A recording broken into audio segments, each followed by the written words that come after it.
একসময় ছোট্ট ক্রিশ্চিয়ানোর ফুটবল কেনার পয়সা ছিল না। ছেঁড়া বলের ভিতর কাপড় ঢুকিয়ে প্র্যাকটিস করত ছেলেটা। খেলার সময় একটু দৌড়াদৌড়ি করলেই হার্টবিট তরতর করে বেড়ে যেত তার। ডাক্তার বলেছিল ফুটবল খেলা না ছাড়লে হার্ট অ্যাটাক হতে পারে।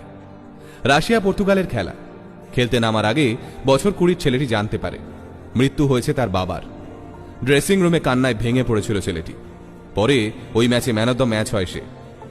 একসময় ছেঁড়া জামা পরে স্কুলে যাওয়ার সময় যাকে ব্যঙ্গ সহ্য করতে হয়েছিল, সেই ছেলেই আজ সমগ্র পৃথিবীর প্রিয় খেলোয়াড়। আর তার সম্পত্তির পরিমাণ প্রায় 8,000 কোটি টাকা। তিনি প্রতিটা অনুষ্ঠানে নিজের মাকে নিয়ে যান, আর সেই নিয়ে আপত্তি জানিয়েছিলেন বান্ধবী। মাকে নিয়ে বান্ধবীর আপত্তি আছে শুনে তৎক্ষণাৎ নিজের বান্ধবীকেও ছেড়ে দেন তিনি। এতটাই শক্তিশালী ছিল তার শিকড়ের টান।